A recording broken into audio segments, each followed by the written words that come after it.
Hi hello ಎಲ್ರಿಗೂ carrot ಮತ್ತು ಆಲೂಗಡ್ಡೆ ಕಡಿ ಮಾಡೋದನ್ನು ತೋರಿಸ್ಕೊಡ್ತಾ ಇದ್ದೀನಿ. ಈ ರೆಸಿಪಿ ತುಂಬ ಟೇಸ್ಟಿಯಾಗಿ ಬರುತ್ತೆ. ನೀವು ಚಪಾತಿ ಮತ್ತು ರೊಟ್ಟಿ ಪರಾಟ ಇದು ಯಾವುದಕ್ಕಾದರೂ ತಿನ್ಬೋದು. ಬನ್ನಿ ಇದಕ್ಕೆ ನಾನು ಏನೇನೆಲ್ಲ ರೆಡಿ ಮಾಡ್ಕೊಂಡಿದ್ದೀನಿ ನೋಡೋಣ. ಇಲ್ಲಿ ಒಂದು 4ರಿಂದ 5 ಟೀ ಸ್ಪೂನಷ್ಟು ಕಡಲೆ ಹಿಟ್ಟನ್ನು ತಗೊಂಡಿದ್ದೀನಿ. ಇಲ್ಲಿ ಕ್ಯಾರೆಟ್ ಮತ್ತು ಆಲೂಗಡ್ಡೆನ ತಗೊಂಡಿದ್ದೀನಿ.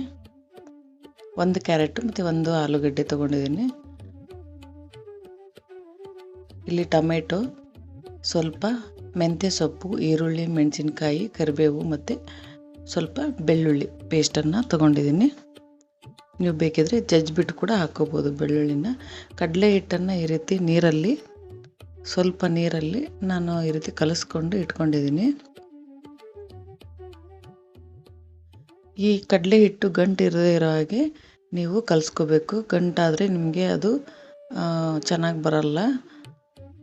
ಅದಕ್ಕೋಸ್ಕರ ಒಂದು ಕೂಡ ಗಂಟು ಇಲ್ಲದೆ ಇರೋ ಹಾಗೆ ನೀವು ಇದನ್ನು ನೀಟಾಗಿ ಕಲಿಸ್ಕೊಂಡು ಇಟ್ಕೊಳ್ಬೇಕು. ಸ್ವಲ್ಪ ನೀರನ್ನು ಜಾಸ್ತಿನೇ ಹಾಕಿ ಕಲಿಸ್ಕೊಳ್ಳಿ.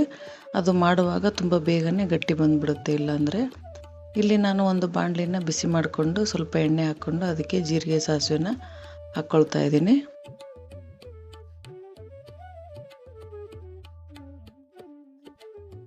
ಈಗ ಸ್ವಲ್ಪ ಕರಿಬೇವು ಹಾಕ್ಕೊಳ್ತಾ ಇದ್ದೀನಿ. ಈಗ ಈರುಳ್ಳಿ, ಮೆಂತ್ಯ ಸೊಪ್ಪು ಮತ್ತು ಹಸಿಮೆಣಸಿನ್ಕಾಯಿನ ಸೇರಿಸ್ಕೊಂಡು ಸ್ವಲ್ಪ ಬಾಡೋವರೆಗೂ ಇದನ್ನು ಬೇಯಿಸ್ಕೋಬೇಕು. ಇಲ್ಲಿ ಮೆಂತ್ಯ ಸೊಪ್ಪನ್ನು ಹಾಕೋದ್ರಿಂದ ನಿಮಗೆ ಈ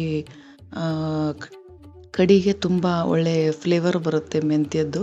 ಅದಕ್ಕೋಸ್ಕರ ಸ್ವಲ್ಪ ಹಾಕ್ಕೊಳ್ಳಿ, ಚೆನ್ನಾಗಿ ಬರುತ್ತೆ ಟೇಸ್ಟು. ಈಗ ಸ್ವಲ್ಪ ಇದು ಬಾಡಿದೆ. ಇದಕ್ಕೆ ಕ್ಯಾರೆಟು ಮತ್ತು ಆಲೂಗಡ್ಡೆನ ಹಾಕ್ಕೊಳ್ತಾ ಇದ್ದೀನಿ. ಯಾರೆಲ್ಲ ನನ್ನ ಚಾನಲ್ಗೆ ಸಬ್ಸ್ಕ್ರೈಬ್ ಮಾಡಿಲ್ವೋ ದಯವಿಟ್ಟು ಸಬ್ಸ್ಕ್ರೈಬ್ ಮಾಡ್ಕೊಳ್ಳಿ. ಬೆಲ್ ಐಕಾನ್ ಪ್ರೆಸ್ ಮಾಡೋದನ್ನು ಮರಿಬೇಡಿ. ಪ್ಲೀಸ್ ಲೈಕ್ ಮಾಡಿ ಮತ್ತು ಶೇರ್ ಮಾಡಿ ನಿಮ್ಮ ಫ್ರೆಂಡ್ಸ್ ಆ್ಯಂಡ್ ಫ್ಯಾಮಿಲಿಗೆ. ಈಗ ಆಲೂಗಡ್ಡೆ ಮತ್ತು ಕ್ಯಾರೆಟು ಬೆಂದಿದೆ. ಈಗ ಇದಕ್ಕೆ ಟೊಮೆಟೊನ ಸೇರಿಸ್ಕೊಳ್ತಾ ಇದ್ದೀನಿ.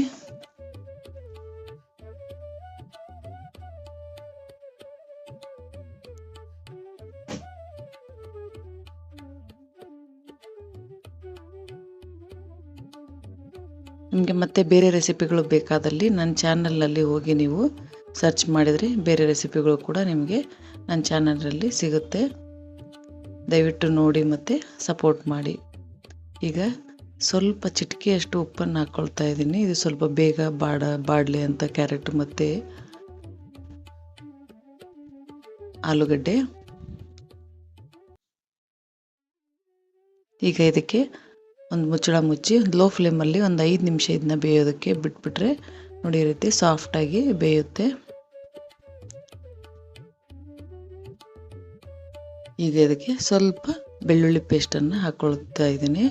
ಬೆಳ್ಳುಳ್ಳಿನ ನೀವು ಮೊದಲೇ ಹಾಕ್ಕೊಂಡ್ಬಿಟ್ರೆ ಅದು ನಿಮಗೆ ಕೆಳಗಡೆ ಹಿಡಿಯೋದಕ್ಕೆ ಸ್ಟಾರ್ಟ್ ಆಗುತ್ತೆ ತಳ. ಅದಕ್ಕೋಸ್ಕರ ನಾನು ಕೊನೆಯಲ್ಲಿ ಹಾಕ್ಕೊಳ್ತಾ ಇದ್ದೀನಿ. ಈಗ ಇದಕ್ಕೆ ನಾನು ಕಡಲೆ ಹಿಟ್ಟಿಗೆ ಇನ್ನೂ ಸ್ವಲ್ಪ ನೀರನ್ನು ಸೇರಿಸಿ ಈ ರೀತಿ ಇದನ್ನ ನಿಧಾನವಾಗಿ ಹಾಕ್ಕೊಳ್ತಾ ಕಲಿಸ್ತಾ ಇರಬೇಕು ಒಂದು ಸೈಡಲ್ಲಿ ಒಂದು ಕೈಯಿಂದ.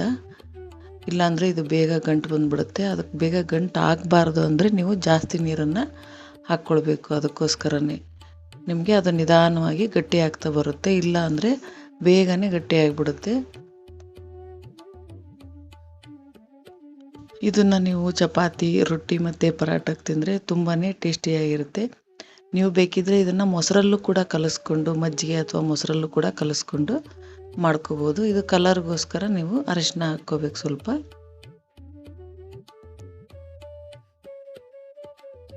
ನೀವು ಟೊಮೆಟೊನ ಕಡಿಮೆ ಹಾಕ್ಕೊಂಡು ಮಜ್ಜಿಗೆ ಅಥವಾ ಮೊಸರನ್ನ ಕೂಡ ಕಲಿಸ್ಕೊಂಡು ಹಾಕ್ಕೊಂಡ್ರೆ ಚೆನ್ನಾಗಿರುತ್ತೆ. ಹುಳಿ ಹದವಾಗಿ ಬರುತ್ತೆ ಆವಾಗ. ಇದು ತಿನ್ನುವಾಗ ಸ್ವಲ್ಪ ತುಪ್ಪ ಹಾಕ್ಕೊಂಡು ತಿಂದ್ಬಿಟ್ರೆ ತುಂಬ ಚೆನ್ನಾಗಿರುತ್ತೆ ಚಪಾತಿ ಜೊತೆ. ಈಗ ರುಚಿಗೆ ತಕ್ಕಷ್ಟು ಉಪ್ಪನ್ನು ಹಾಕ್ಕೊಳ್ತಾ ಇದ್ದೀನಿ. ಮೊದಲೇ ಸ್ವಲ್ಪ ವೆಜಿಟೇಬಲ್ ಎಲ್ಲ ಬಾಡೋದಕ್ಕೆ ಸ್ವಲ್ಪ ಹಾಕ್ಕೊಂಡಿದ್ವಲ್ವ, ಅದಕ್ಕೆ ನೋಡಿಕೊಂಡು ಈಗ ಹಾಕ್ಕೋಬೇಕು. ನೋಡಿ ಈಗ ಗಟ್ಟಿ ಆಗ್ತಾ ಬರ್ತಾ ಇದೆ. ಮಕ್ಕಳು ತರಕಾರಿ ತಿನ್ನಲ್ಲ ಅಂದರೆ ಈ ರೀತಿ ಇದ್ರ ಜೊತೆ ಮಿಕ್ಸ್ ಮಾಡಿ ನೀವು ತರಕಾರಿಗಳನ್ನು ಕೊಟ್ಟರೆ ಸುಮ್ಮನೆ ತಿಂತಾರೆ ಮಕ್ಕಳು. ತುಂಬ ಚೆನ್ನಾಗಿ ಟೇಸ್ಟಿ ಕೂಡ ಆಗುತ್ತೆ ಬಾಯಲ್ಲಿ. ಬಾಕ್ಸಿಗೆಲ್ಲ ನಿಮಗೆ ಮಕ್ಕಳು ಸ್ಕೂಲ್ಗೆ ಆಫೀಸ್ಗೆಲ್ಲ ಬಾಕ್ಸಿಗೆ ಕೂಡ ಕಟ್ಟೋದಕ್ಕೆ ತುಂಬ ಚೆನ್ನಾಗಿರುತ್ತೆ ಇದು. ನೋಡಿ ಈಗ ರೆಡಿಯಾಗಿದೆ. ನಿಮಗೂ ಕೂಡ ಈ ರೆಸಿಪಿ ಇಷ್ಟವಾಗಿದೆ ಅಂತ ಭಾವಿಸ್ತೀನಿ. Thank you for watching.